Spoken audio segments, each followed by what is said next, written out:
Bismillahirrahmanirrahim. Assalamualaikum warahmatullahi wabarakatuh.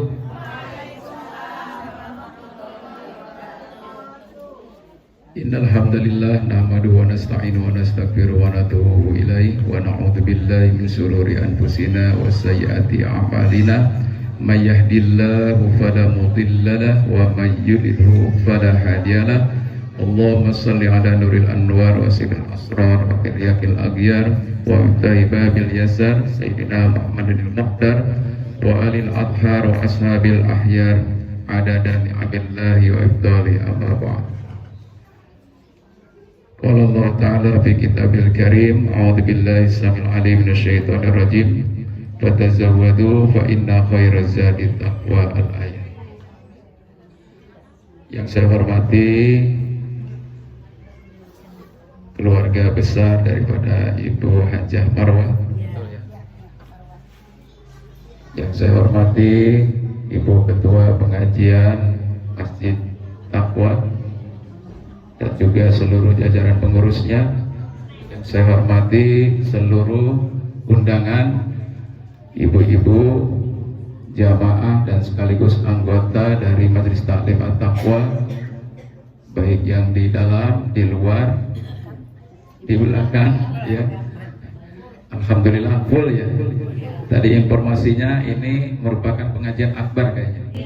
Awal ya, awalan. Mudah-mudahan sebagaimana doa tadi yang disampaikan oleh Ibu Ketua, awal, pertengahan, dan akhir tetap dijaga kesulitannya ya. Jumlahnya, semangatnya tetap dijaga. Karena kita ibaratnya itu 1 bulan barusan dicas Bu ya. Dicas. Apanya Bu yang dicas Bu? Ya, ruhiyah kita, iman kita, sehingga kita keluar dari training latihan Allah Subhanahu wa taala sebulan itu ya menjadi orang-orang yang muttaqin. Amin ya rabbal alamin.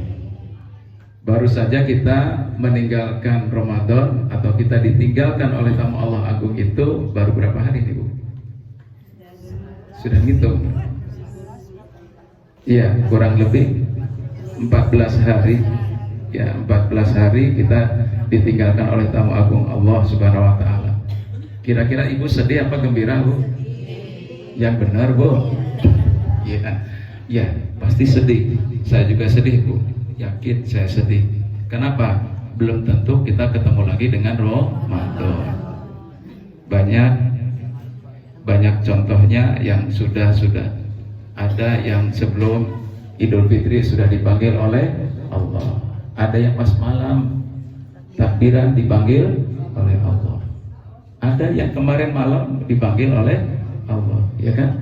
Hampir tiap hari kita mendengarkan informasi inna lillahi wa inna ilaihi raji'un. Ibu-ibu rahimakumullah, apa iktibar pelajaran yang bisa kita jadikan sebagai suatu patokan dalam hidup ini? Kullu nafsin dha'iqatul maut. Setiap yang bernyawa pasti akan merasakan mati. Artinya apa? Kita ini tinggal menunggu giliran saja. Idza ja'a ajaluhu la yastakhiruna sa'atan wa la yastaqdimun. Apabila ajal memang sudah datang waktunya, tidak bisa diundur sesaat pun dan tidak bisa kita percepat walaupun sesaat. Itulah yang namanya ketentuan takdir Allah Subhanahu wa taala.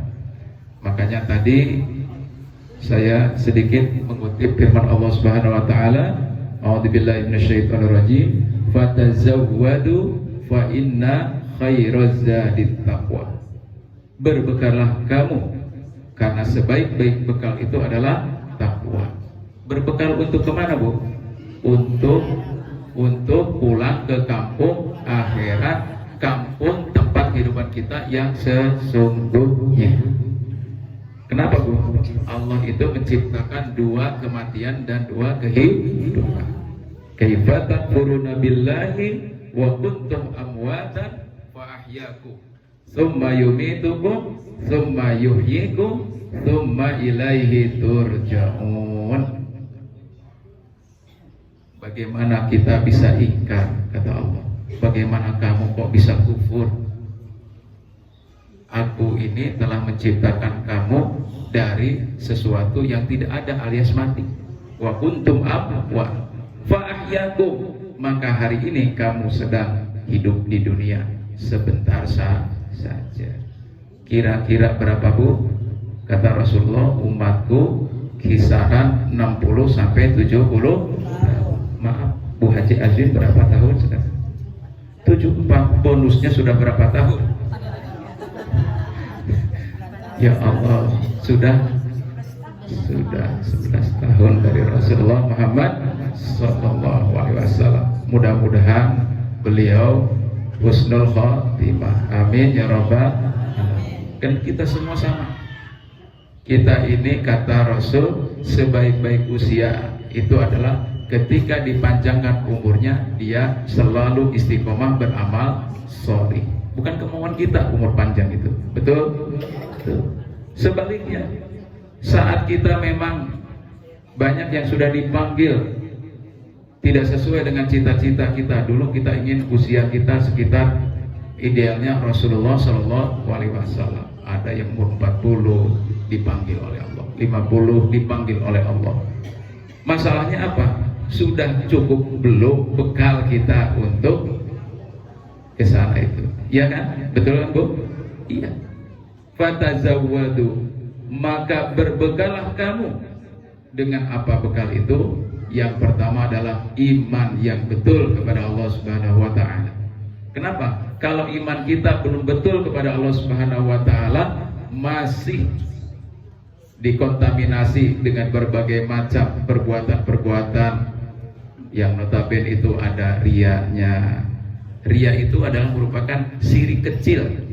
Kenapa? Karena kita melakukan suatu perbuatan itu bukan karena lillahi ta'ala, karena gak enak sama Bu Ketua. Saya ini kalau gak ngaji nanti yang kedua ini gimana ya? Nanti di absen sama Pak Ketua. Bisa-bisa saya tahun depan gak dapat lagi nanti undangan tadi sembako. Ya, bukan karena itu. Ya, kita ngaji ini memang diperintah Allah Subhanahu wa taala. Ya, utlubul ilma minal mahdi ilal lahdi. Tuntutlah ilmu dari buaya sampai liang lahat. Ya, semasih ada nyawanya, Bu. Mohon maaf. Semasih ada nyawanya, ya tetap kita ngaji, Ibu ya. Masih ada nyawanya ngaji. Nggak bisa berangkat, lihat di YouTube. Ada Ustaz Asep. Buka YouTube-nya. Ya kan? YouTube kan bisa sekarang ini di TV ya. Jadi dibuka di TV itu. Nanti ada channel Asep Tahyudin, ya. Buka, Bu, ya, buka. Nih, bisa diputar kembali nih ngomong saya hari ini. Bisa dibuka lagi di situ ya. Bukan sok-sokan, karena memang sudah zamannya sekarang ini ya. Ibaratnya kebutuhan sudah kebutuhan. Jadi dakwah itu sesuai dengan kondisi zamannya. Kalau dulu Nabi Muhammad SAW, kalau seandainya Nabi Muhammad itu dulu sudah ada YouTube, pakai YouTube beliau. Iya, pakai YouTube. Tapi dulu lebih mujarab daripada YouTube. Quran itu disampaikan secara mutawatir. Apa itu mutawatir? Disampaikan dari satu kelompok ke kelompok lain begitu cepat. Sampailah ke Indonesia. Tuh. Ini dakwah Rasulullah. Dan gak ada virusnya. Ya. Kalau zaman dulu, sekarang mah YouTube masih ada virusnya. Mungkin kalau kita buat di hadis ada virusnya, bisa kena hack dan seterusnya. Kan gitu.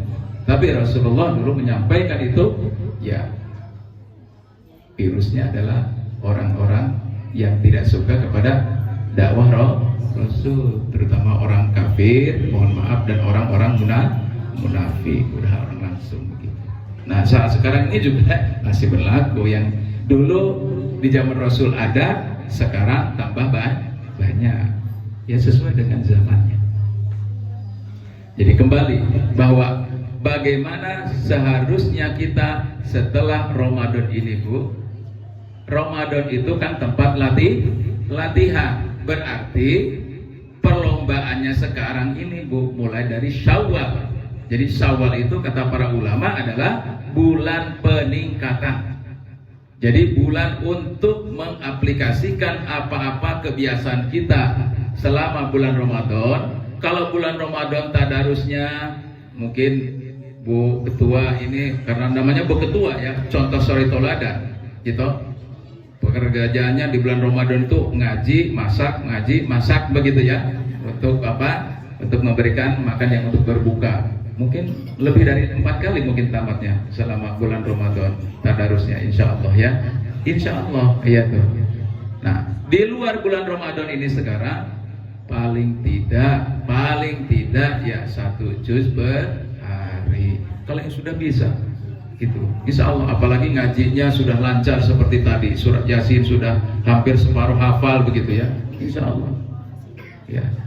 Ada suatu cerita Bu, bukan cerita bohong ini ya, betul-betul cerita. Seorang nenek mungkin kurang lebih mungkin sekarang seperti Bu Ajun ini ya, bahkan usianya katanya sudah lebih dari itu, 80 lebih, hampir 90. Jadi nenek itu punya kebiasaan setiap bulan itu seperti bulan Ramadan hampir menamatkan sekali atau 2 kali setiap bulan. Ada seorang yang nggak sengaja di situ, dia juga hafal Quran, entah cucunya entah siapa. Jadi nenek itu ternyata dia Quran itu cuma di depannya doang, ya, depannya doang, ya cuma gitu. Buka mungkin ya, mungkin sekali ngelihat buka gitu. Tapi ternyata setelah diperhatikan, nenek ini apa Al-Quran rupanya, kan gitu ya. Sama siapa gurunya? Nggak ada gurunya, ya tiap hari ya baca Al-Quran. Betul Bu? Seperti kita kalau kita jalan ke suatu tempat, kalau itu sudah rutin, misalnya Bandar Jaya ke Bandar Lampung, Bandar Jaya, Bandar Lampung, Bandar Jaya, Bandar Lampung setiap hari, sampai itu jalan ada yang lubang di mana kita paham, ngerti ya, sudah nggak ini lagi. Sama seperti baca Al-Quran juga begitu, karena sudah janji Allah Subhanahu Wa Taala, wala qad yassarnal Qur'an lidzikri fahal mim mudzakir. Sungguh kami akan memudahkan itu Al-Quran bagi orang yang mau. Bagi orang yang mau. Fahal mim mudzakir. Bagi orang yang mau itu sudah jelas. Bagi orang yang sudah membiasakan, merutinkan, mewajibkan kepada dirinya untuk membaca Al-Quran. Jadi itu baru membaca Al-Quran. Jadi kewajiban Al-Quran itu sebenarnya banyak. Minimal ada 7 kewajiban kita terhadap Al-Quran. Kita bahas satu aja pada kesempatan ini yang singkat ini, bahwa kewajiban kita setiap hari itu adalah membaca Al-Quran. Membaca Al-Quran itu warattilil Qur'ana tartila. Bacalah Al-Quran itu dengan secara tartil. Seperti apa tartil itu? Ya jelas, membaca Al-Quran menggunakan tajwid dan makhrajnya yang benar. Saya yakin ibu-ibu sudah hampir di sini, ibu-ibu yang ada di sini mungkin 99% ya, semuanya sudah bisa baca Al-Quran, ya Bu ya. Insyaallah. Nanti Bu Adwin ini penting sekali ya dalam rangka untuk tadi memotivasi ibu-ibu, karena di mana-mana ibu-ibu itu adalah pengajiannya paling banyak ya. Siapa tahu ya kita berikan apresiasi ya, mungkin dari apa acaranya itu, mungkin dari kotak kita yang ininya, dari ibu-ibu untuk ibu-ibu juga ya. Jadi itu ada Bu sebagai apa namanya katakanlah ya evaluasi yaumiyah, kan karena kita ketemunya sepekan sekali. Nah dalam 1 bulan ini nanti ya diam-diam ada nggak di antara ibu-ibu itu yang khatam Al-Quran 1 bulan? Nah itu perlu dikasih apresiasi. Apresiasi itu sebenarnya dalam rangka untuk memotivasi kita ya, sesekali ini penting ya, bukan kita itu bukan karena apa-apa, tapi itu salah satunya adalah Allah juga mengatakan di dalam Al-Quran, barang siapa yang membaca Al-Quran alif lam mim itu bukan 1 huruf, tapi alif 1 huruf, lam 1 huruf, mim 1 huruf, dan barang siapa yang membacanya itu akan Allah berikan 1 hurufnya 10 pahala atau 10 kebajikan. Itu di luar sholat. Nah apatah lagi kalau kita baca di dalam sholat. Apa yang wajib kita baca surat di dalam sholat Bu? surat Al-Fatihah. Tuh, wajib itu dibacanya setiap kita berdiri, setiap satu rakaatnya wajib membaca surat Al-Fatihah. Ya, setelah kita niat takbiratul ihram, kemudian kita membaca doa iftitah, baca surat Al-Fatihah. Bayangkan, wajib itu membacanya. Setiap hurufnya akan Allah tingkatkan menjadi 100 kebajikan di dalam sholat kita. Subhanallah. Makanya begitu banyaklah Ar-Rahman Ar-Rahim, Maha Sifat Allah yang Maha Pengasih lagi banyak Maha Penyayang kepada hambanya, yang senantiasa selalu terus membaca Al-Quran sebagai kalamullah, yang selalu akan kita jadikan sebagai hudan ataupun petunjuk dalam kehidupan kita sehari-hari. Jadi pasca Ramadan ini saya berpesan kepada diri saya pribadi dan juga kepada semua ya ibu-ibu yang hadir pada kesempatan ini, mari kita teruskan kebiasaan kita di bulan Ramadan. Yang unggulannya di bulan Ramadan itu tadi tilawah Qur'annya, yang unggulan di bulan Ramadan itu sedekahnya, dilanjutkan di luar bulan Ramadan. Enggak, tidak ada ya sesuatu yang tidak lebih terpuji daripada di bulan Syawal ini meneruskan apa-apa yang sudah ada di bulan Ramadan yang sudah kita lakukan. Ini yang penting. Jadi bukan kita tadi itu justru, mohon maaf ya, bukan menyindir dengan adanya Idul Fitri itu gembira. Ya, gembira itu sebenarnya bagi shaimun wa shaimah, bagi orang yang berpuasa, karena dia sudah betul-betul bisa melaksanakan rangkaian ibadah di bulan Ramadan itu dengan baik dan benar. Itu sebenarnya kan gitu. Sedihnya ya karena kita tadi belum tentu kita ketemu lagi dengan bulan yang sangat mulia tersebut. Karena itulah maka insya Allah kita akan lanjutkan. Mungkin di hari ini ada yang sudah selesai melaksanakan 6 hari bulan Syawal, Bu ya. Alhamdulillah. Ada yang belum juga ya. Mudah-mudahan saya doanya nih hari ini mungkin selesai saya ya. Insya Allah hari ini selesai menutup 6 hari di bulan Syawal. Mudah-mudahan. Yang jelas kata baginda Rasulullah SAW, barang siapa yang melaksanakan 30 hari atau 1 bulan penuh di bulan suci Ramadan ibadah puasa, dilanjutkan dengan 6 hari di bulan Syawal, ya kasaumid dahri, seperti berpuasa sepanjang tahun. Subhanallah, amin ya rabbal alamin. Ini juga merupakan basyirah kabar gembira bagi kita semuanya. Yang penting kita mudah-mudahan mohon kepada Allah diberikan kekuatan, fisik kita, lahir kita terus dijaga oleh Allah keistiqomahannya. Mungkin ini saja Ibu ya yang dapat saya sampaikan. Mudah-mudahan bermanfaat. Kepada Allah Subhanahu wa taala saya mohon ampun atas segala kekurangan. Kepada Ibu sekalian, mari kita sama-sama untuk melanjutkan sekali lagi apa-apa yang sudah dilakukan kebajikan kita di bulan suci Ramadan. Hadanallahu iyyakum ajmain. Wabillahi taufiq wal hidayah. Nasrun minallahi wa fadlun qarib. Wassalamualaikum warahmatullahi wabarakatuh.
Ya Nabi salam alaika, Ya Rasul salam alaika.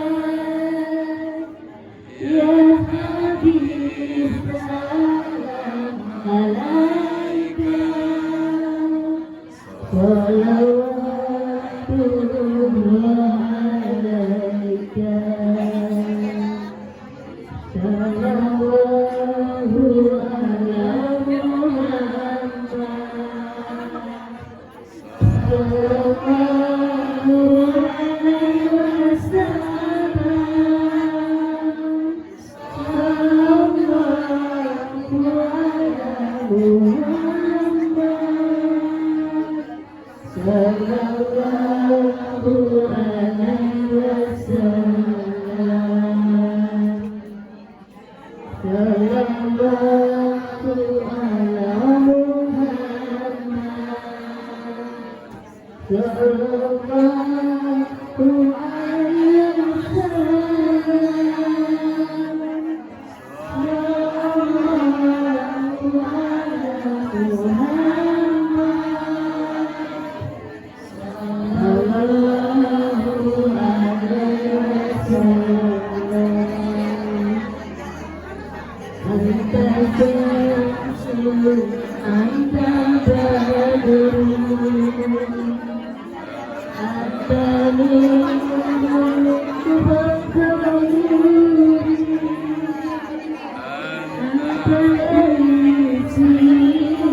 diteketin, pencet aja ya, saya